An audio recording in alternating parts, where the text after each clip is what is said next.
Yeah, you don't really think about the scale as much as I mean, Canada's a huge place, but Yes. most of the population lives close to our borders.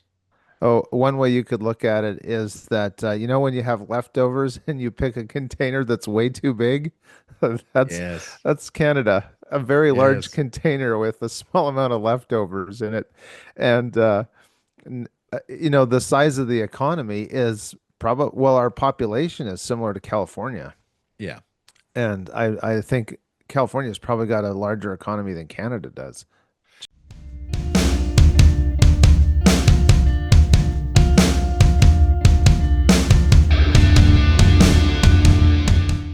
So, Michael Klassen, you are a podcast host. You host a 5 a.m. podcast. Is that correct?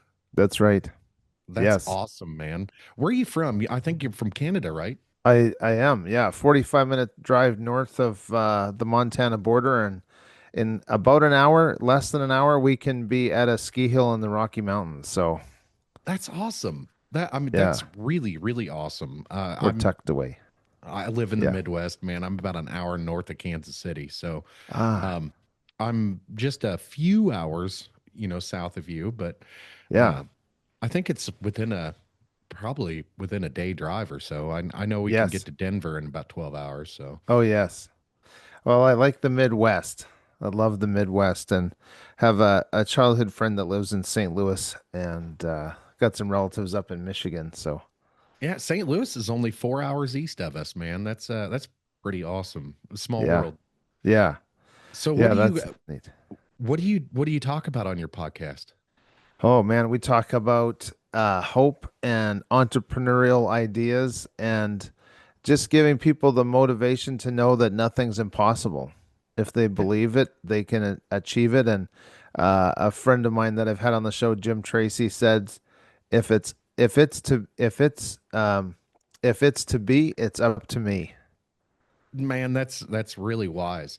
I find that's pretty much the truth in all areas of life. Hmm. Like if you really want something, you got to go after it, and Yeah. you can't be afraid to take certain amount of risks. Yes. Yeah. And I know we've definitely taken risks in our lives, and some of them have been phenomenal successes, and other ones have been educational experiences. Yeah, yeah. So, Well, I mean, like this podcast thing, mhm. throwing yourself out there. For me, it wasn't as difficult as it appeared to be. I kind of ignored the camera right Yeah. away. Like that was one of my first things that I did was I got used to the camera. And then Hmm. once I got used to the camera, it was like, okay, I'm actually pretty good at this. So I need to focus a little bit more on these things and focus a little Yeah. bit more on these things. And it was, man, I've put probably about 15 grand into Wow. this whole thing. And like most of that was the computer and the Mm. studio. We spent about 10 grand on the equipment and refurbishing the studio here. But other than that, man, it was a huge leap of faith for my family to say, okay, I see that you want to do this, and Yeah. I see that you're probably going to be good at it, and Hmm. at the very least, it's a very cool hobby. So, how'd you get into podcasting? Well, my background is in broadcasting and project management. Broadcasting was kind of my dream job of what I was able to actually do after college. And I've loved listening to podcasts probably since I don't know 2009, 2010, something like that. I was an early adopter, which I'm not usually an early adopter of things, but I cycled a lot and I needed something to listen to, so I started listening to that kind of stuff. And then in the last few years of my employment as a senior broadcast producer, I produced a couple of podcasts for two other fellas, and some things changed, and my wife and I kind of thought, well, now's our time. So we've had 5ampodcast.com as a website and as blogs since late 2018, early 2019. And then, Nice. yeah, so we've been doing this since the middle of January of 25. So we're That's digging it. awesome. Yeah. That's Yeah. awesome. We've been going since December of 23, so about a year longer. Okay. Yeah. And it's fascinating. I've had so much fun doing this, but it's also frustrating at the same time because one of the things that I'm not very good at is marketing. Mm, I hate marketing and I hate social media. So both of those things are a key part of growth in the podcast mm-hmm, industry. And so I've learned to kind of delegate with my friends and family and say, hey, I'm not very good at this. Can you, shoot some messages out there and share it and stuff like that? Oh yeah, yeah, it's great. And so yeah, marketing I really am not good at, but social media is more of a different animal. I hate social media. It's like I I I, I walk outside my front door mm-hmm. and real life is so much different So than much better. social media. Yes. Exactly, exactly. And I started getting into podcasts probably really heavy around 2020, 2019, Mm. 2020 when the COVID lockdowns happened. Yeah. But I've always been intrigued by podcasts because the long form Mm-hmm. conversations, the no Yes. commercials. Joe Rogan has always been a favorite of mine. Um, and do you remember there used to be an old TV show on ABC, I think is what it was, called Alex Inc. And it's got Zach Braff in it, and he Oh, starts a yes. podcast. You Right. remember that? They only had one season, but I thought it was brilliant, and that's really when I started. The Mm. wheels started turning that I wanted to start a podcast and maybe possibly start a Right. podcast. But when I That's was a kid, go ahead. so wild to think about Alex Inc. and that generation or those years of sitcoms and how life has just Absolutely, changed so much. And speaking of going out, I was thinking of CCR out my back porch, but going out the back door, and it's so much better than social media. And after I think it's after 6 p.m. your local time, 60% of what you'll see on the black mirrors is an ad. 60% of no what kidding. people see is an ad. And I think between noon and 6 p.m. or noon and 5 p.m., it's about 30% of what you'll see is ads. And so that reality, it's harder and harder to differentiate between what's reality on social media and what is actually an ad, that user generated content. And oh man, it's so nice and refreshing to have the reality and the grass under our feet, Man, you it's know? interesting that you say that because, like, with media these days, and not just like mainstream news or anything like that. I'm talking about like media in general. Hmm. It is very hard to kind of parse out what is real and what's fake. Yeah. And it almost feels like the ecosystem that we live in is 100% fake. Oh, yeah, the online world. And Yes. I Well, I think mean, that's yeah, yeah. even outside, like national politics, local Mm, politics has kind of gotten yep. crazy around here too. But um, like the media circus, I guess, um, is what I'm referring to. It's like Hmm. it it it, it permeates like all aspects of life. Now, when I walk out my front door, it is different than social media, but people are they're walking around like they're like NPCs, like almost half asleep Mm, all the time. Everybody yeah. is, it seems like. And I'm like, wake up, guys. This is real life. We need to actively participate in our lives.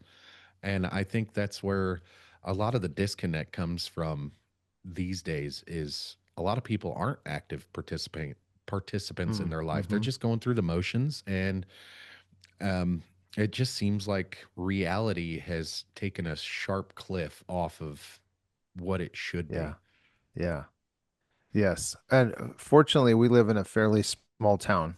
But when we go to the big city, the big city around us, uh, it's true. Like people are just they're on the freeways, they're trying to worm their way through IKEA and not get lost, or maybe intentionally get lost so they don't have to get back out on the real life side of the door.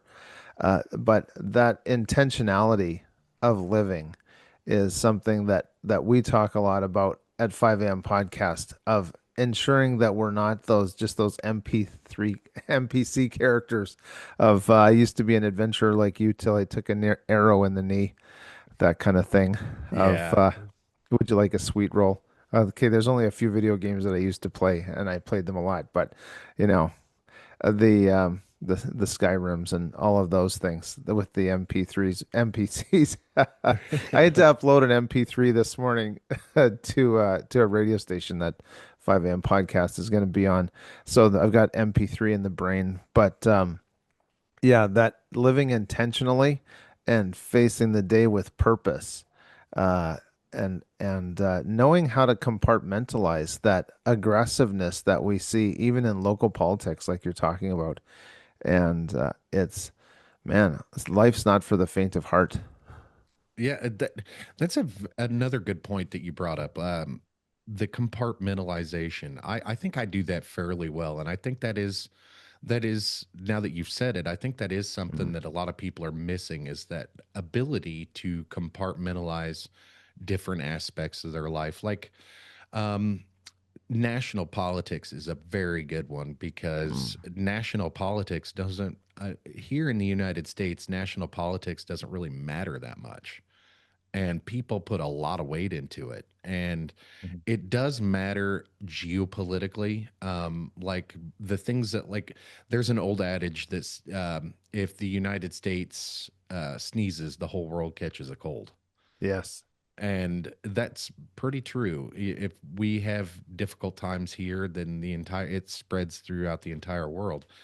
I mean, so that aspect is important, Mm-hmm. but identity has taken over a lot of politics, and people have made, whether it be here in Missouri or in Canada, a lot of people have made politics their entire identity. It's almost like a Yeah. religion now. You're right. I was just about to say they've kind of made it their god. Yeah, And and sometimes people like to create their own gods so that they think they can control right. their destiny and their outcomes. And of just yeah, my wife and I have a rule. If we can't drive there in 6 hours, it doesn't matter to us. That's pretty awesome because if a lot of people would pay a lot more attention to their surroundings and Yeah. their local politics in general, they would find that that funnels outward to Yes. the bigger municipalities, then to the states or provinces or whatever, Hmm. and then out from there to national. A lot of people don't understand that. Right. I don't get it. I know. And I had an accountant when I was younger. We had a business. And he told me this advice that he got from this elderly lady whose account he had taken over from another older accountant.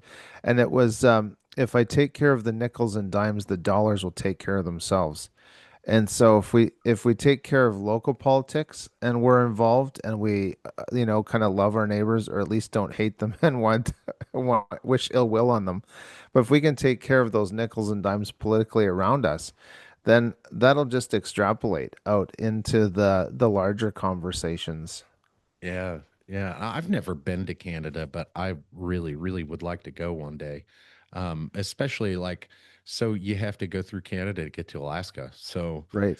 I definitely want to go to Alaska, but I've never been outside the United States. Have you traveled Mm. outside of Canada? To the States, yes. That's about it. That's Too it. busy, too busy working and trying to uh taking what they're given because I'm working for a living, as the old song says. But uh I love going to the States and we've got family down there, so it's always good to go and visit. And now with the exchange rate though, it's a little bit painful in Oh the yeah. in the Oh yeah. It's pocketbook, but what is that? It's like probably $1.50 to your dollar. almost. Yeah, It was last time I got some, it was $1.38. So that's it's wild. it's a bit painful. Fortunately for me, I was bringing money back in from U.S. currency to Canadian, and but so that was a good payday for me there, but certainly going the other way. And a lot of right now we're hearing the rhetoric of, oh, people aren't traveling to the States because they don't like the politics. No, I think it's just that we can't afford it because this government up here has been not fiduciarily responsible with That's what I've heard. yes, yeah, That's what they're I've heard. just I've actually got a few Canadian buddies that are like the government up there is just they live in fairyland, fairy oh tale yeah. land. Yeah, and There's they say they play fast and loose with other people's money. hmm yeah, they've taken that OPM, is that it? OPM, other people's money and other Yeah, people's attention to heart, and they're just like spending worse than drunken sailors. But it's I mean, our really government does the same thing. It's yeah. just the difference lies in Uh, the reserve currency. yep. We have And the the scale. ability to, yes, yeah. You don't really think about the scale as much as I mean, Canada's a huge place, but Yes. most of the population lives close to our borders. Oh, one way you could look at it is that you know when you have leftovers and you pick a container that's way too big, that's Yes, that's Canada, a very large yes, container with a small amount of leftovers in it, and you know the size of the economy is probably well, our population is similar to California, yeah. and I think California's probably got a larger economy than Canada does, Oh GDP yeah, wise, it's but actually so GDP wise. And I think this was not too long ago that I had heard this. So it's and it may have changed since I've heard it, but California itself is like the 16th largest economy in the world or something like that. I can't wow. remember exactly, but I think it's something like the 16th largest in the world. That's incredible. I think Houston, Texas is up Hmm. there too. They have a huge GDP as well. But that's nuts. The think like so I live in a city that's 40 square miles, and you would think with 40 square miles there's to be a lot of people here, but there's Hmm. only like 75,000 give or take in a given year, and it's kind of wild to drive around the city that I live in, and you could drive around all day and have plenty of things to do and never leave the city that I live in. But it's Wow. such a small community. It feels small community wise because there's not many people around. There's Right. not there's not any big buildings or anything like that. I think the tallest building here is probably like 10 stories, and that's Wow. that's pushing it. So, and that's probably like an apartment building even. Yes, lovely. So just to circle back to the GDP thing, I just checked on the interwebs and it says that Canada's GDP is the same as the state of New York. Well, that's not bad actually, because the state of New York's pretty big. I Yeah. mean, it's the economy is pretty big in New York, especially in the city. Hmm. Yeah. So there you go. I mean, I found a map that has states, and this goes back to your comment about when when the United States sneezes, the world catches a cold. Yes. And like even the state of South Carolina, their GDP is comparable to Pakistan, the entire nation of Pakistan, just in South Carolina. So a lot of happy dairy farmers, right? And And the people here think they're so miserable. mm, I kind of giggle at that all the time. Like, and it's been happening for a very long time that people can't look outside their little bubbles yeah, and understand like that the world the world is very, very different outside of hmm, our borders. Even Canada is a lot different oh than yeah, here.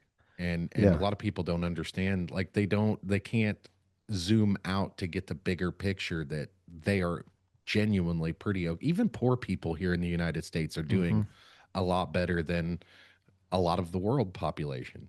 yeah.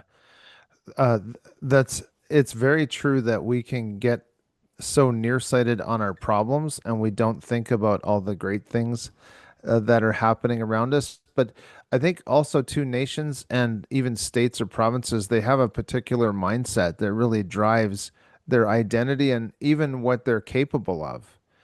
And it's it really is interesting, especially with all this the 51st state and Alberta. We're kind of the separatists of Canada right now, and holding a little bit more of a leverage and a stick than like Quebec and their separatist stuff, which Right. people kind of yawned at. And Alberta's like the revenue generator of the nation. And well, money talks, and we can't let the worker bees go and the ones Right. that are paying the meal ticket for everybody else. But if so, in this conversation that I've been having with some friends and some Canadians that have moved down and then come back with feedback of, man, this the mindset is just so different of starting business and lower taxes. And we in marketing, that was part of my job over the years. They say it's good to have an enemy in marketing, somebody that you Yes. can compare yourself to and say, I'm better than them. But so what we hear, there's only so much capacity for lies and I guess for truth as well. But when people want to have some sort of a narrative, which the communists or the Bolsheviks, you could say, came up with that idea of the narrative, and there's only so much capacity, and so we see in different corners these lies that come up of, oh no, you want to stay here in this bad relationship because, man, this boogeyman that they have, this you got to pay for your own health care down there. And I think here in Alberta, it's our public health care costs about $4,800 a year per person. So it'd be like if every family member was paying 400 bucks a month. Yeah. So in a family of five, you'd have $2,000 a month going Right. through taxation, and you don't see it. You never get an invoice from your government healthcare office of your service actually cost you this much. Right. So that's one of those things of the boogeyman, the straw man that they have to put up to say, "Oh, don't go there." It's kind of like that movie, The Village. You remember that? Yes. I Yes. love that movie. I do. I Man, love that movie too, and that's exactly what it's like. Propaganda, right? I mean, yes. it's so with the healthcare situation, m- it's I understand that on a whole different level than Mm, other folks. Like the countries that have socialized healthcare or socialized mhm. medicine, in my opinion, are able to do so because they don't have to pay for defense. Oh, that's a good point. Yeah. The United States covers a lot of defense for countries like Mm, Canada, hmm. France, Britain. There's there's a lot of the there's a lot that goes into that, but basically we pay the freight Mm, for a lot of the world's defense, and it's that way by design. And I had nothing to do with this. This all happened like 80 years ago, and right. it's for me. We spend and it's kind of shocking to see it on paper, but we spend probably in between 20 to 25,000 per year on just healthcare. Wow. And it's it seems like a lot, but we're taxed at I think I'm wanting to say somewhere around 22, 23%, which is Hmm. what my family is taxed at. And I mean that is a lot, but compared to what like you guys have to deal with there in Hmm. Canada, it's like a drop in the bucket. Oh yeah. Yeah, I'm sure that I've heard that all our taxation all in is about 64%. Holy cow. I Yeah. don't even that's I'm speechless on that. I wouldn't know what to do if Yeah. 60% of my income was going to the state. W- There's no way I could make it. Well, and they kind of hide it too. So like there'll be like maybe you're taxed at 40% on your income.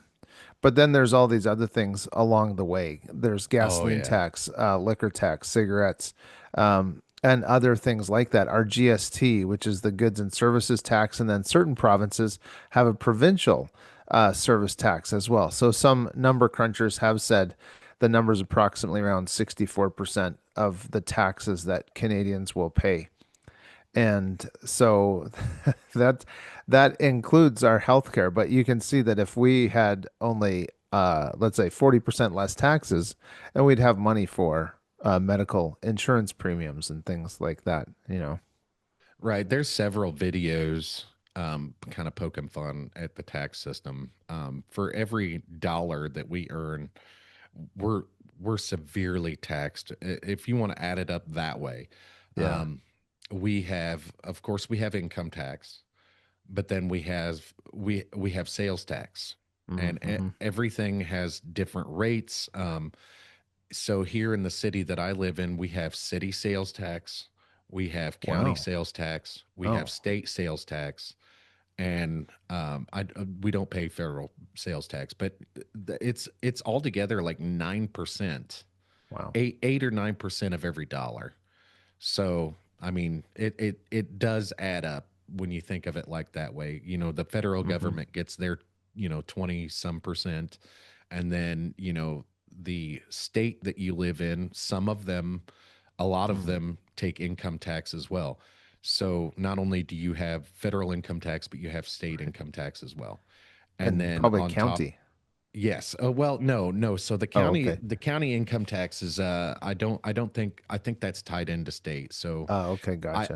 actually don't think it's very much. Like last year on oh um without giving away too many numbers, we Mm-hmm. were taxed like $1,200 over the entire year. Um and Mm. we had messed up our taxes a little bit. So we ended up owing more because we didn't pay throughout the year. Oh, gotcha. Yeah. Yep. So, but yeah, we have sales tax, gasoline tax, road tax. If so, cannabis is legal in my state, Mm. and they tax the shit out of cannabis. Oh, is that It's right? like, yes, it's ridiculous, but I mean, it's legal, so that we did win that battle. We just basically told them like, hey, we don't care if you tax the shit out of it. We want the product, and so Yeah. that's what they did. I'm hoping the state of Missouri. I'm hoping they change a little bit of what they use the tax money for, because it's all slated right now to go to schools, and Mm. none of the schools are getting it. So Isn't that you the know, way it goes? that's real. That's the way it's been in the United States for at least 20 Yeah. years. Yes. They say they're going to do something, and then they get the approval for it. The money goes to this place, and then it disappears into a black hole. Nobody knows where it Uh-huh. goes. I think during the Biden administration, they signed a an infrastructure bill, and in that infrastructure bill, there was $9 billion. And now I'm paraphrasing. The numbers could be different. I think there was $9 billion earmarked for electrical systems like charging stations, Oh, and not even half of them got built. yes. Yeah. So, Don't let your government into private enterprise. but on the flip side of that, we're seeing a lot of private enterprise being let into the government. I don't know Hmm. which is scarier. Both are bad. Yeah, I Yeah. agree. When it starts to inflate the size of government one way or another, it just does not seem to benefit the anyone else but the government workers and Right. overlord system kind of thing. Yes. I'm very intrigued by that subject as well, because like the government here in the United States is massively bloated, Yeah. and those job reports every year that we put out, Hmm. that we added X amount of jobs to the economy. What I've always wanted to know was how many of those jobs were specifically created by the government for those job reports. Like empty Oh yeah. desks, filling empty seats just to say that they've employed a certain amount of people. And Yeah. then also tied into that is NGOs, which is non-governmental organizations. They use those Hmm. numbers in there as well. They used during COVID, all the lockdowns and everything. They weren't counting those toward. Uh, there was certain kind of metrics that they weren't counting that toward, but they counted it when they all went back to work. They counted that towards the jobs report. So it's all Huh. manufactured fake numbers. Mhm. And it's always intrigued me how they get away with that. But the government here is so bloated that it costs so much to keep it running Yeah. that they often don't have enough money to do the things that they were supposed to do because they have to pay so many people. Yes. Yes. And when you look at there's a quote. It's from the Mises Institute, so it might be Murray Rothbard or uh, Ludwig von Mises of, or perhaps Henry Hazlitt. I think that's where it comes from, and it's basically it says that you cannot pay the worker more than he produces, but in Yes. government. We pay them all more than they produce because government doesn't actually generate income. It only takes from those who are generating the wealth and the income. And there certainly is, when we look at the financial end of things, and it just, the government has to perpetuate itself to keep on going and to keep Yes. those the balance of power, if we want to talk military, or even that reason to be of perpetuating even pensions for government workers. Yes. Man, it's a dark hole that just vacuums up finances. It is, man, and that's so we'll shift gears here a little bit and talk about family. So Sure. I've been trying to explain that thing to my kid for I don't know 6 months or so. He's 21 and he's starting a family and he's looking for employment and I asked him, well, what do you want to do? And so he has a general idea of what field he wants to go in. And so I told him, I was like, you're going to have to work towards that. And, he wants to keep working at gas stations. And in the meantime, while he's working that direction. And I was telling him the problem with gas stations and like places like McDonald's, fast food restaurants, they don't produce anything. They don't make anything. So essentially, you're never going to get out of this cycle because you can't like so the United States is it's a hybrid system between like manufacturing and service industry. But in the service industry, like there is a purpose for the service industry, but if you're they don't make anything, so it's like entry level wages all the time. Mm-hmm. Yes. And they if my kid was to want to work at a factory um, where they produce things, he'd have upward trajectory to where he Yes. wants to go. And I was explaining that to him, and I was explaining to my brother a few months ago that the city in which I live in needs to. They opened up another restaurant, and I was kind of bitching about it. It was one of those chain restaurants, Oh, yes. and I was kind of bitching about it with my brother, and he's like, "Oh, we need a lot of restaurants here. We need this and we need that." And I was like, "No, what we really need is more factories to support those Mm-hmm. restaurants." I don't mind restaurants coming in. It's just when you have 3,000 restaurants and two factories, your city's not producing anything. You're not Yeah. making anything. So essentially all the money that's coming in is from services Mm. and not goods. And that's a ass backwards way of looking at things, in my opinion. Yes. Yeah. And so trying to Yeah. explain that to family members is kind of wild. Do you have kids? Oh. Unfortunately, no. No. However, in answer, in kind of along with what you're saying, the reason there's a minimum wage is because it it is this sounds terrible, of course, but it doesn't require that skill to produce something of value. Right. Because anybody can take an order, anybody can stand at a kiosk and punch in numbers. In fact, we now have to do that when we order somewhere. We have a kiosk where we just punch in our order. So it's so simple that even the customer can do it. It's Right. the same thing Right. with cashiers. We think that they're integral, but they're not. It's nice to see the smiling face, but you get someone in a machine shop that's actually taking a tube, a pipe a solid round of metal, and they're cutting that into oil-filled wellhead parts or tubing rotator pieces or doorknobs.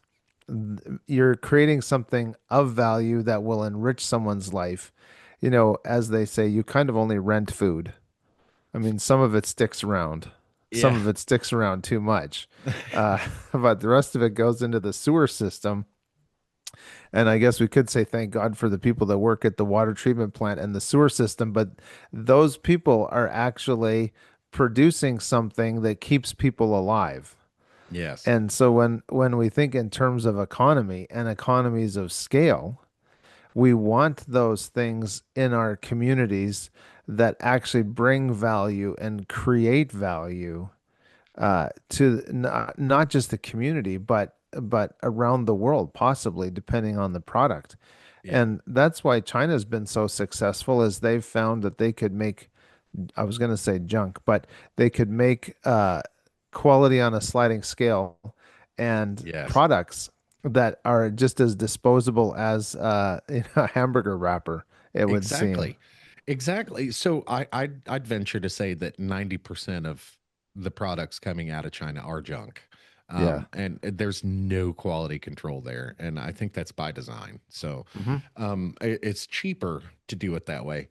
But going along with what you said with minimum wage is and I'm not opposed to raising the minimum wage when we go to raise it. It like our federal minimum wage right now, I think is like $7.50 an Mm. hour, Hmm. which is I I couldn't even I couldn't even live on double that. Yeah. So it's kind of a ridiculous number because of inflation and all that stuff. But Hmm. I think people look at it as when minimum wage here in the United States was implemented, it was supposed to be the bare minimum that Mm. you could make and live.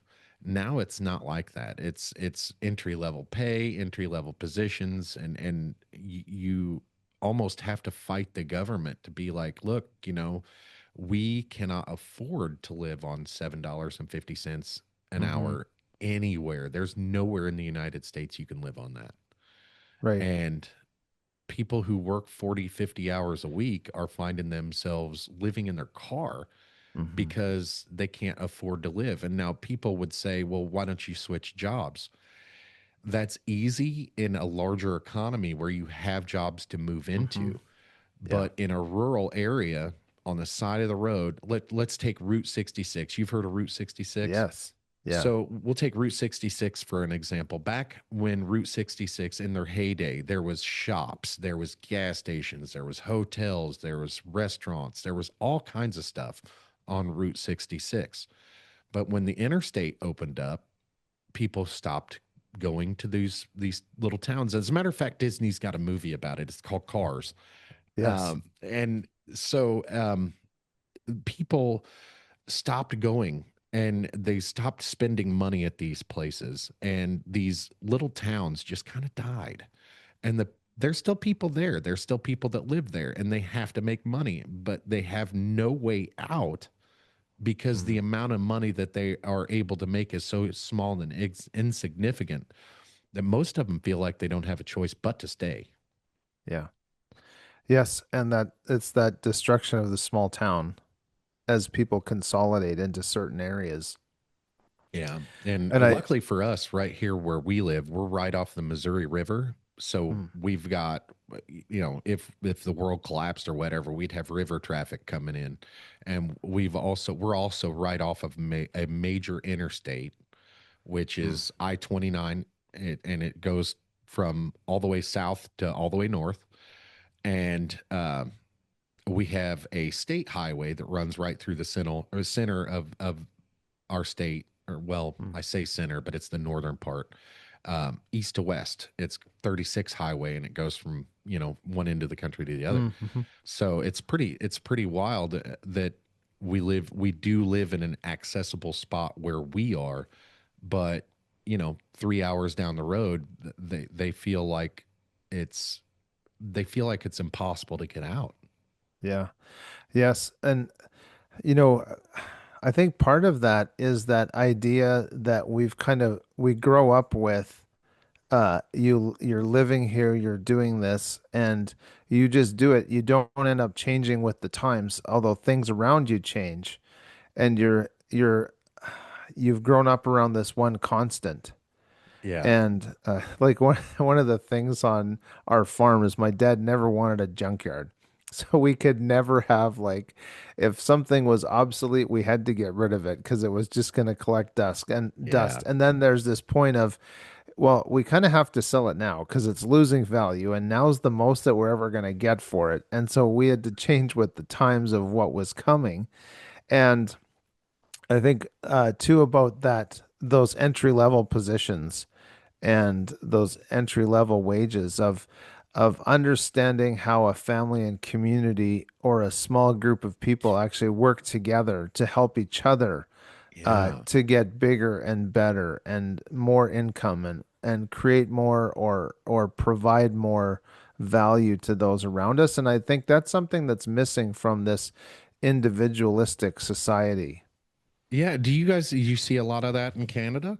Oh, definitely. Working Well, together no, as a no, no, no, community? no, not really. No. But that's the problem. And so, like for us, if we need some concrete work done or something like that, we kind of start on our street to see who, there's a fella down the street that he can do that. He's a pretty busy guy. Yeah. But then if you can't get him, then well, maybe you got to go a couple streets over and Yeah. buying local. I think that's actually one of the answers to what we're talking about right now of our eggs get delivered by Yeah, a I've been farm beating that lady. drum for decades, brother. I've been beating that Yes. drum for decades. Buy local, support your local retailers, Yes. support your local factories. Mm-hmm. That's awesome. And you know what? Like elbows up. You guys have recently started, you know, We have no a idea thing. what that means, but because you get a penalty in hockey if you elbow somebody. So it's Right, always been right, keep your elbows down because you're going to get a call on the ice if your right. elbows up too high. Well, I was just like referencing that because Yes. it's like so we do need to work together a lot. Yeah. And when Donald Trump started talking about 51st state and Mm-hmm. the tariffs and everything, I saw, a lot of Canadians, a lot of pissed off Canadians are like, buy local, buy local. And I'm like, well, shouldn't you guys have been doing that? Mm-hmm. I mean, years ago? Because, like, that's so we have in the city that I live in, actually, we have a local sweepstakes, I guess is what you'd call it, a Mm. contest. Shop St. Joe is what they call it. And Okay. around the holiday times, the city's Chamber of Commerce, they host a bunch of retailers and a bunch of businesses here in town, and they get together, and for every $10 you spend at this local place, they'll give you a little ticket. And at the end of, like, I think it's like a month, at the end of like 2 weeks or a month, they will have drawings, and the winner gets, I think the grand prize winner gets 10 grand, which is a Wow. pretty awesome thing for local people here. No kidding. And that's been going on for as long as I can remember. I'm 40. So, I mean, that's always been a big thing here in the United States. Buy Mm. local, buy American, buy USA. This new generation coming up is addicted to crap, though. So Yes. it's like we here in the United States, we don't make cheap shit. We Yes. make high end or higher end and commercial quality things. Mm-hmm. And we outsource all the cheap stuff to like China, Bangladesh, India, places like that. And I've been teaching my kids over the last, I, my oldest is 22, over the last 20 years, buy American, buy local. Yeah. And it's so important to Mm-hmm. supporting your where you live, and many of us, really, a lot of us don't leave where we are. I Mm-hmm. travel quite a bit around the United States, but I don't have to. I can live and eat everything right here where I live. I don't have to leave my community. And that's it's really because of people like me who support those local Mm. businesses that's able to happen. Yeah. Yeah, and we really try that too. We actually just it's great living where there's people that will actually deliver whatever you're buying from them to your home. And it does build community because you know that so and so's coming over because they're bringing, X, Y, and Z, whatever you purchased from them.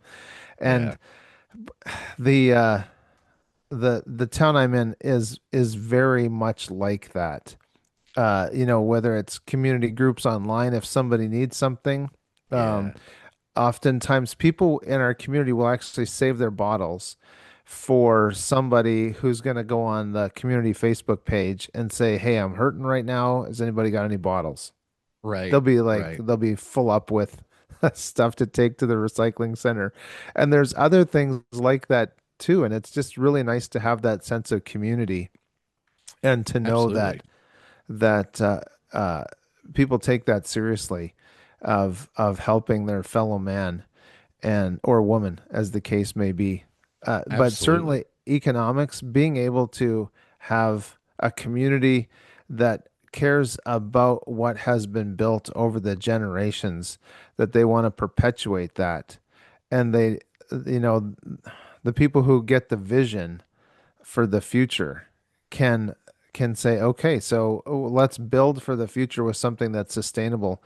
It's like that saying that a man that doesn't plant a tree for himself, he plants a tree for the next four generations. Yeah. Yeah, that's a good point. That's a good point. And like the kids of this generation, I feel so bad for because they don't have any villages, man. I'm Mm. 40 and my oldest is 22 and I've got a 21-year-old as well. My 22-year-old has blessed me with a grandbaby. So I have a grandbaby and then I have two more grandbabies on the way. Wow, So nice. it's yeah, but the thing is, man, I'm so busy I can't take care of the grandkids. I can't be there as a like quote unquote Mm, babysitter like I want to be. Um like when I didn't have a village with these kids either, with my kids, and because my parents were young enough to take, do things out, hmm regular life, but also working. A lot of households have to be dual income households, and I'm hmm actually a stay-at-home dad, so I've been blessed to be able to do that. But a lot of families can't do that, and Yeah, and that's one thing I think that's holding us back from having that type of a relationship right. with our community, is Yeah. because we're just so damn busy all the time. And hmm then when we're not busy, our downtime is filled with screens. Yeah. Yes. You've probably heard that phrase. It's a biblical phrase of spare the rod, spoil the child. Yes. So that word rod, it's a very poorly translated. In the original language, it actually means village, tribe, royal scepter, Yeah, shepherd's hook. that actually changes the meaning of the saying, you Yeah, it know? sure does. So then you can say, spare your child from your community and your elders and your family, and you spoil the child. That's Man, now I'm going to have to start thinking that way because that's Yeah, true. That's absolutely true. it is. And when you isolate yourself and your family members away from other family members Mm-hmm. or friends or community, you just lose that contact and you lose that closeness. Um, when I was a kid, we used to walk out the door and all the neighbors watched us as a Mm-hmm. community. If my parents weren't if I was doing something naughty, Yeah, my neighbors would call me out on it, and worst case scenario, my mom got a phone call. right. So, then that was, the worst part of it. But the best part of it was if I needed anything and my mom wasn't close, I could go Mm. knock on any door and I knew who it was. I knew who lived there. Yeah. And even today, like I said, I'm 40. I live in a small community and I don't know any of my neighbors. I know a few of my neighbors, but I don't really talk to them, and we're Hmm. not really all that close.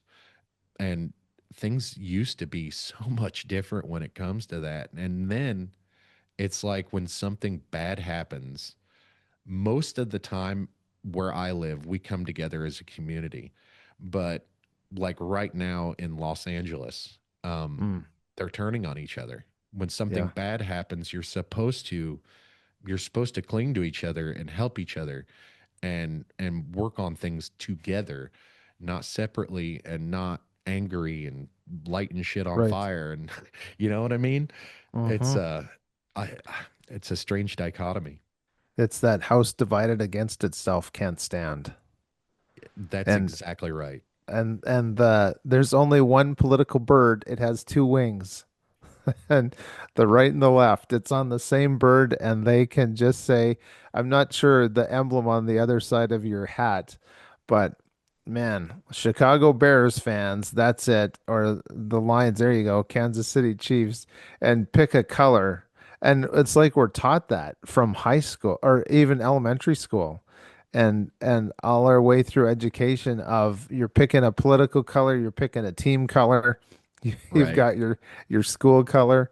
And if they could keep us divided, then they keep us agitated and angry and not knowing our neighbors. And well, I actually can't hang out with the guy across the street because we cheer for different political teams. Right, And right. As well, I mean, so my neighbors actually close to my house are politically in the same arena as I am. Like, so I would consider myself, I've actually not said it too many times on the podcast, but I'd actually consider myself like politically homeless. yeah, I am, I voted for Donald Trump. I believe in Donald Trump. I believe in his message, but like I'm not a Republican. I'm the older I get, I'm getting more conservative, yeah. but it's man, I look at more like the issues and handle those one by one Hmm. than toting the party line, I guess is That's what you'd right. say. But yeah, Yes. a lot of people who make that their identity don't understand like listen, it's the right and the left, but it's the same body. Like they Yes. are working together even when they tell you they're not. Even Exactly. when even when they appear to be divided on an issue, trust and Yes. believe that they are working together. Oh, yes. It'd be like when we were, I don't know, 8 to 10 years old or maybe 12. And let's say we were at Denny's with mom and dad. And then all of a sudden, who comes in the door but two wrestlers we know that hate each other on the screen. And here they are having breakfast together. Yeah, my Like, dad tells a story about that. So we have an arena okay. here where I live, and back in the day they used to do wrestling events, and my grandparents took my dad to a wrestling event, and he was so excited and everything, and they went out to eat later on, and those two wrestlers that he Oh, saw funny. fighting each other were eating together, and so my dad tells a similar story. It's just like, there goes all of that. Wait a second.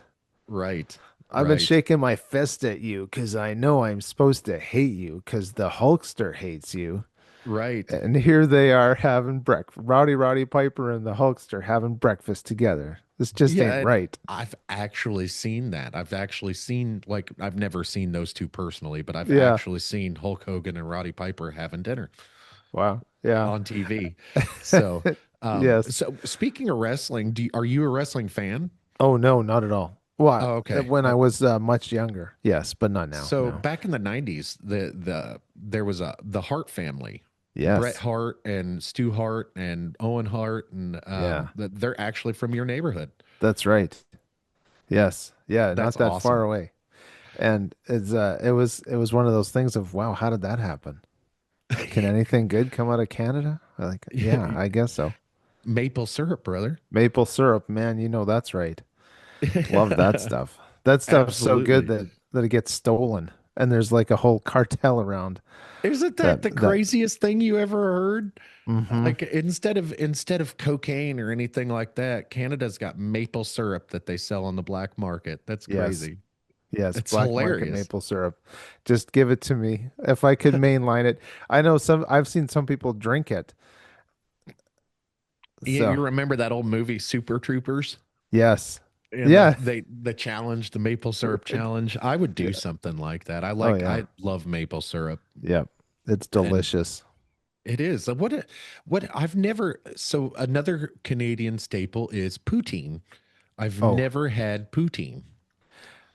that's kind of overinflated, I would say. Is it? And it's kind of regional. Like pierogies is definitely that's a Canadian thing right there from all I those love those. Ukrainians and Russians and Doukhobors and Mennonites that came over. But the poutine, very simple. Just get some fries and some gravy and some cheese curds or shredded cheese and throw it in the oven. And I got to try that. you have a deliciousness that's hard to beat.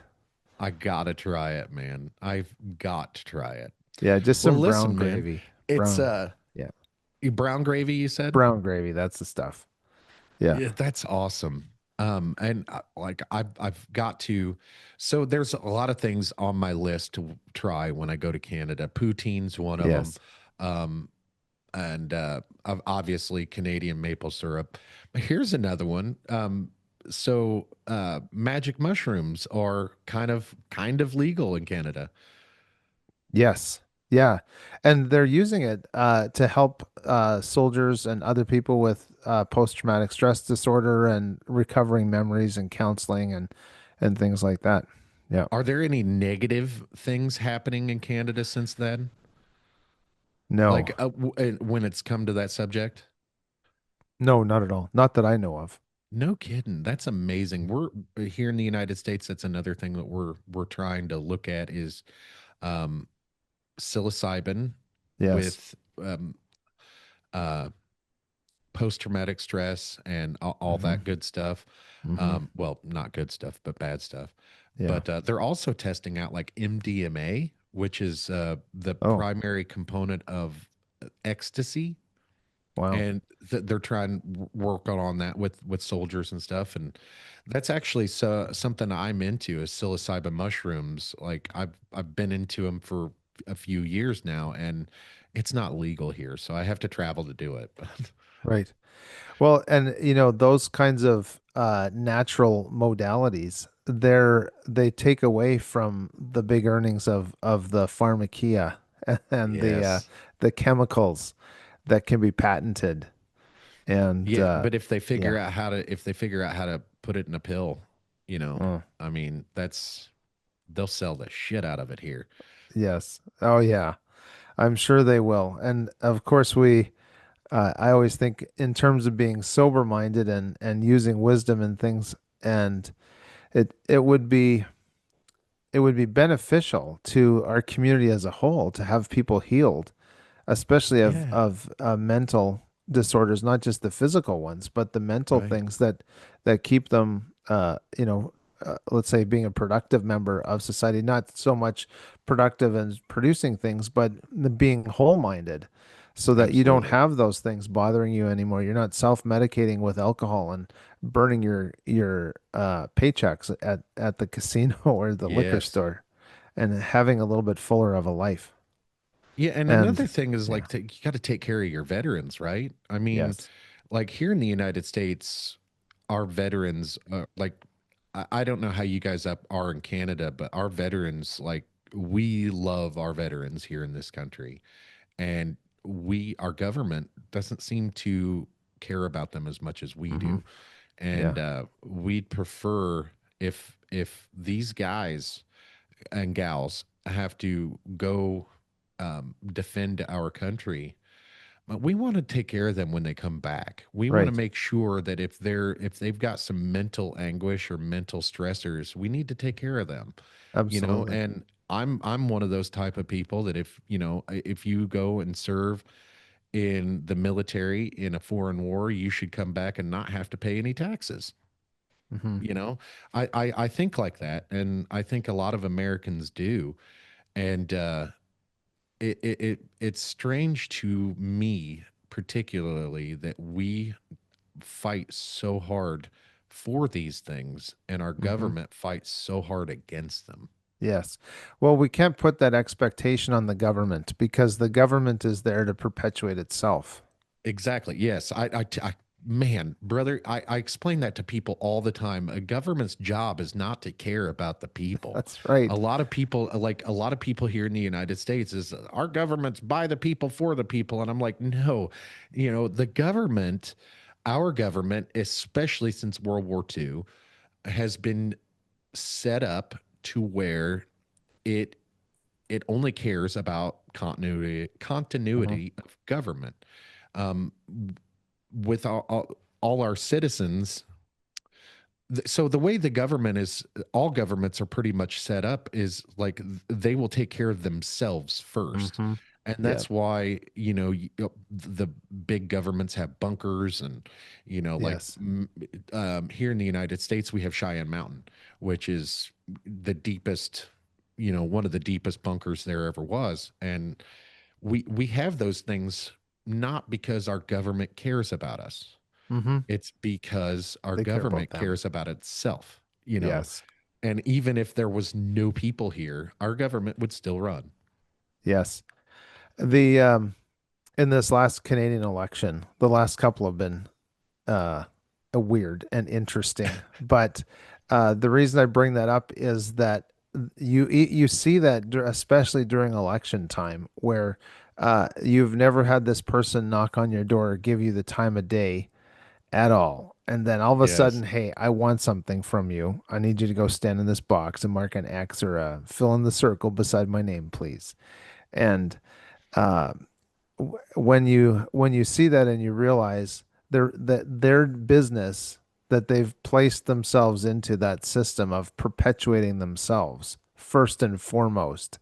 And the bunkers that you describe, they're actually created, yes, for the protection of the rulers, but the Yes. only reason they have to use them is because other rulers somewhere else want to diminish them or take over their sphere of influence, and the people are kind of left holding the bag and Exactly. dropping the money in and giving their lives, spilling their blood for that. Exactly. Exactly. It drives me nuts that people don't understand that. Like when you're defending your government on like so moral issues are a big deal these days. And if you're defending your government doing Mm. some immoral things, like say, let's just say Russia and Ukraine, for instance. Yeah. If the people in Russia are defending their government for doing what they're doing, like a million people have died. Yeah. Like neither one of those governments really give a shit about the people. They It's yeah. Ukraine is for like we want to be a country still after this is all over, and Russia is like we don't really care about anything, and it's it, it's kind of weird that and we all do it like a situation with Israel and Iran right now, Mm-hmm. like I'm on Israel's side, should I be? I don't know, but that's just the way I am. And a lot of people don't understand these things, that our government, we are not our governments, and Yeah. that's what I am. My good, I'd say a good friend, but a podcaster friend of mine, he says that on his show all the time. He says, we are not our governments, and a lot of people, they don't understand that. They don't Mm-hmm. get it.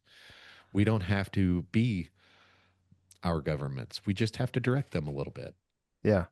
Yep. And the squeaky wheel does get the grease. That's for sure. Yeah. And which is evidenced by all the shit going on here in the United States over the last few weeks is um, 20% of the country is being loud, and the Yes. 80% of us have to deal with it. Yeah. Yeah. And then there's so much rhetoric too of oh, the pallets of bricks are being dropped off in Chicago today. Who Yeah. ordered all these bricks? I don't know. Are they even really there? I mean, seeing is believing is no longer a thing. Uh, Actually, I was pretty close to a situation here in Kansas City. They had pallets of bricks dropped is off. that right? Yeah, nobody knows where they Wow. came from, and it like it was on national news. Wow. that like KCPD came out and like we don't have any idea where these bricks came from. They are just they're just a pallet of bricks sitting there like it's a construction site, but there's no construction going on. And I Wow. remember that because I was like, well, that's kind of nuts, you know? And then a few years later, it's being talked about on a national level that this is happening Mm. at every Wild. protest, that these bricks are showing up, and so that is a real thing. Like, Wow. I don't know if it really happens everywhere, but I know this one specific incident really happened in Kansas City where at a Wow. protest a pallet of bricks just showed up. Well, when I was in Ottawa for the 2 weeks, the last 2 weeks or 2.5 weeks of the Freedom Convoy rally there, they found the same thing of a couple pallets of bricks. And so people actually went and protected them to make sure that no one was going to use any of these bricks. And it was a very peaceful protest. I think the Yeah, only way Canadians really know how to do it is that whole fun thing kind of loving. pissed me off, man. Um, Trudeau really pissed me off over that. yeah. Um, they froze all Yes. those accounts, and anybody that donated, Mm-hmm. anybody that it that is the craziest shit I have ever heard. Yeah. And like this isn't something that we're talking about like that happened in the 70s or 80s. Right. This Yeah. was recent, like, a few years ago. They Yeah. had this convoy had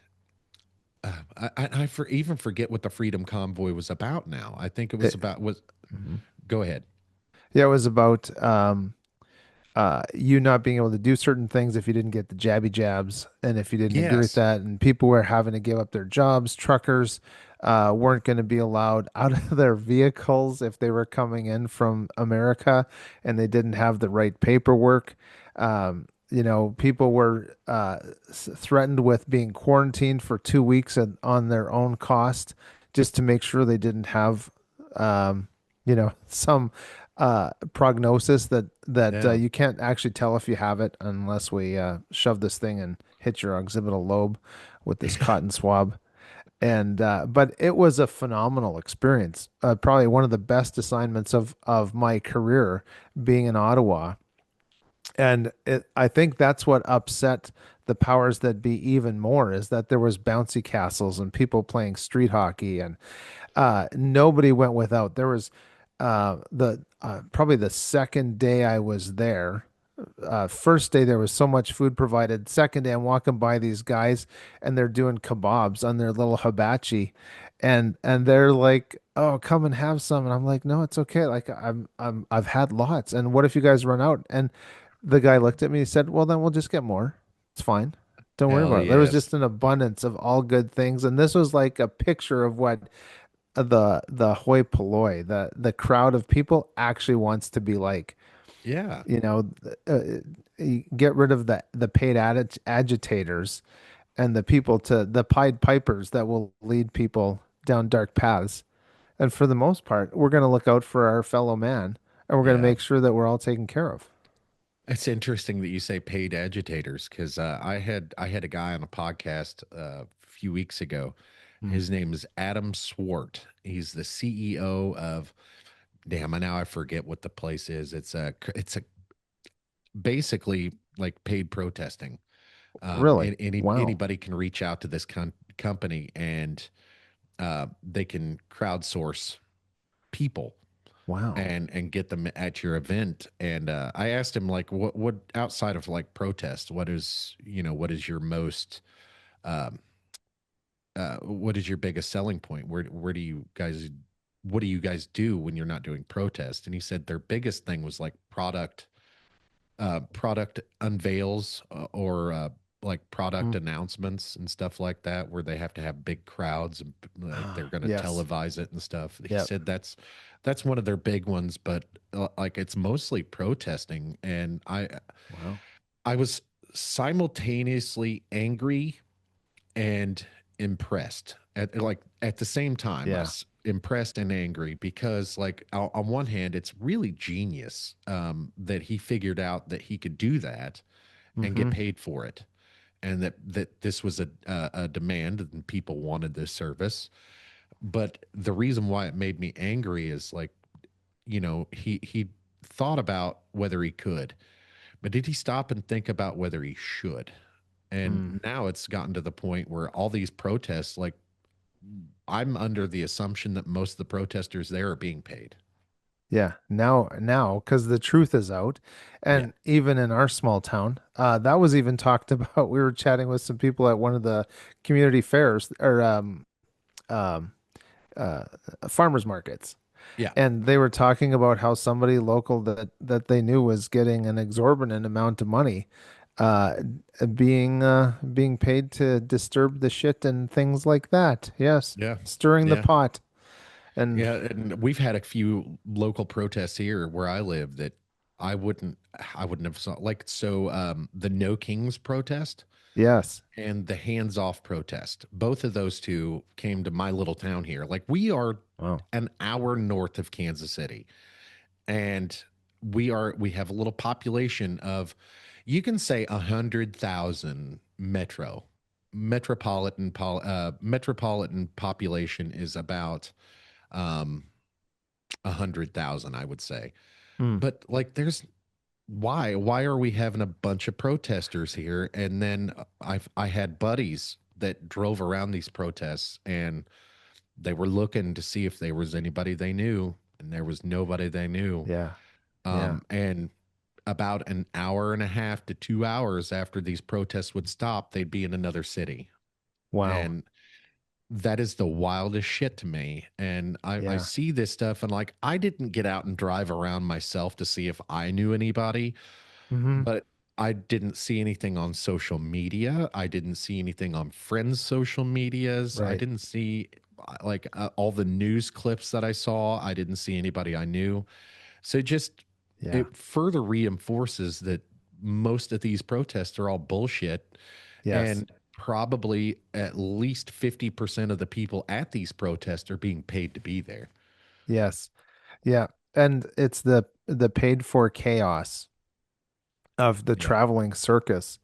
Is there, do we know any of the circus performers? No, they're not from around here. I don't know, Right. they're gypsies or something. And so nowadays we have these protests that are getting a lot of press and they're showing up on social media and it's just manufactured and brought to people's communities and destruction of property and off they go. And it's that the battle for of light and darkness, it would seem. And it is even how the things that show up on, oh, we were watching something yesterday on Apple TV, and because I've kind of grown up in the industry, it's really hard to watch things because you know that, okay, so that's like predictive programming in there. They're talking about the cows and they burp and they fart and it's like wrecking everything, but they don't talk about the microbes that actually need the methane, Right. uh, and that actually that how beneficial the grazing actually is for land and for microbes and grass and the whole breathing and respiratory system of the planet. You know, it's just like Yes. your tomahawk steak is destroying this world for future generations. Yeah. I And started hearing that first back in the 90s, man. oh wow. And yeah, and I'm like, cow farts, really? They're that big of a problem? And then thinking more about it, like, as you're sitting at home, kind of going over things, like, I started to think like, that's kind of when I started noticing all these um the global panic about Mm, global hmm. warming and climate change. Now they don't even call it global warming, it's climate change, which, if if you were smart enough, you'd understand that, like, there's cycles. We live Yes. in an endless cycle, and this planet's not going to be here forever. The big star, the sun, it's going to Yeah. explode one day. It may be billions of years from now, but this planet will no longer be here when that happens. Yeah. And people are like, oh, we've got to save humanity, we've got to save them from the cows, and I'm just like, leave me alone, I want to eat my beef That's right. you know Yes. That delicious beef. And we're fortunate to have a lot of cows around us. Can't really swing a stick without hitting one in our area. So we're thankful for that. Absolutely. And seeing as how you live in Missouri, I got to ask you, how come it's Arkansas and not Arkansas? I've asked myself that for 40 years. It's And Kansas for pirates, I suppose. Yeah, I've never heard that one. That's funny. But um so I've actually always usually called it Arkansas myself. Like, Oh, good. yeah, Good. and but I know it's not supposed to be said that way. It's just me goofing around or whatever. Uh-huh. But yeah, that's a very good question. Why isn't it called Arkansas? I Yeah, because it's right next to Kansas as well. that's right. It's so close. I really want to go. I mean, Arkansas or Arkansas is beautiful, and I really want to go there and just say, "Oh, I'm so glad I made it to Arkansas." Yeah, yeah. I've And just, actually never been there, just driving through.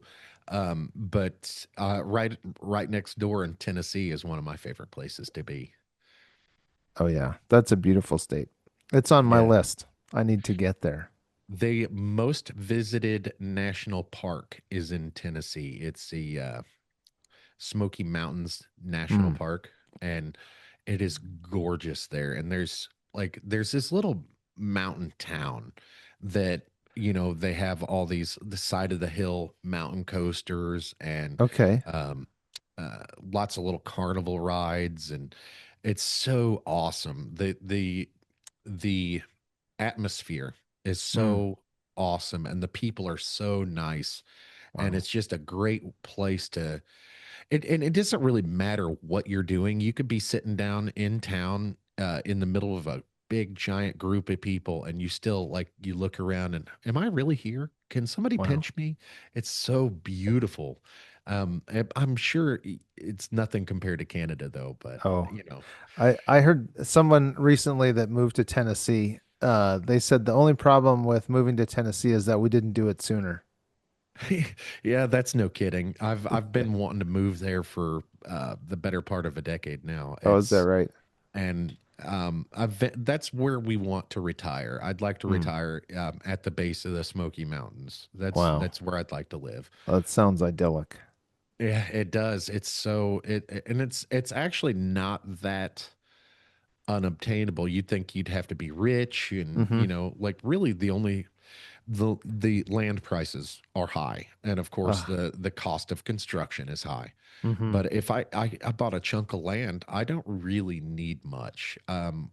We live in 1,000 square foot house now, and it's not big enough for me and my family. There's four of us, but we are, we like it here. It's You it's make it small, happen. it's cramped, but Yeah. it's a nice place and it's a nice community. So it's like, do we really need all the uh furniture that like people have in their homes? Like we don't need all that Mm-hmm. stuff, so it's wonderful to have a nice uh it's Yeah. wonderful to have a nice place you can go that isn't full of junk, you know. Yeah. Yeah. Yeah. And that the where the air is crisp and clean and you actually get some dew on the grass and Oh things yeah. like that and if you're outside in winter, you won't die without a jacket, that Yeah. kind of stuff. Right. Right. Well, hey, Michael, I think this is a great place to leave this conversation. Yeah. I'd love to have you back on eventually, Oh here in yeah. a few weeks, maybe. I like to have a few weeks in between guests, Sure. but this has been an awesome conversation. And I've when we loved get it. together again, we'll have to talk about a little bit more about all things Canada, because Sure. I really want to go there, and my grandparents used to go up there once a year, and they used to go fishing. So Oh, cool. I'll have to find out from other Yes. family members what the places were that they went to, and we'll have to Yeah. talk about it. Yeah, I'd love that. That'd be great. Awesome, Michael. So where can people find you? Oh, 5ampodcast.com. Yeah. 5ampodcast.com, and that is everywhere where your podcast can be heard. Oh, that's right. If you have the interwebs, then you just head over to the podcast page and we've got all our episodes there. We've got about 66, 67. in there. So lots of great stories about people overcoming uh, addictions or sickness and disease or succeeding at life. How one guy, Steve Perry, he was a fisherman in Alaska by the time he was 14 years old, and it just talks about Wow. some of his experiences. And I was thinking, wow, that's if I watch The Deadliest Catch, and I'm thinking of a 14-year-old who was good enough to be on one of those boats. Man, That's Deadliest yeah, Catch is one of my favorite shows. yeah, That's that's that's pretty awesome. But yeah. anyway, one more question, man. So with your podcast, Hmm. what is the most difficult part of the podcast for you? Mm. Um, this is probably the post-production stuff. You like the Uh, editing and the putting stuff yeah, and together? just getting it all together and being happy with it and knowing that perfection cannot stand in the way of my purpose. So do you And do all that yourself? yeah, So and then my wife does all the social media graphics and uploading and things like that. So we enjoy it. We feel like we're refreshing others, and so we're being refreshed ourselves. yes, luckily I Yeah. don't have to worry about the editing. Mm, I actually do the social media stuff and I'm terrible at it. But my wife does all of my editing for me. nice. And so when I am in the editing room with her and she's editing stuff and everything, I have to leave because um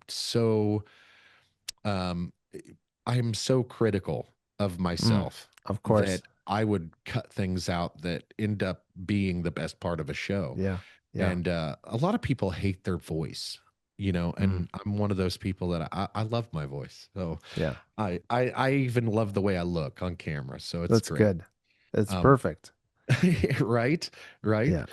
Well, anyway, Michael, it's like I said, it's been a great Oh conversation, yeah. and we'll catch up again sometime. And until then, we'll see you guys later. 100%. Good. Thank you. Bye.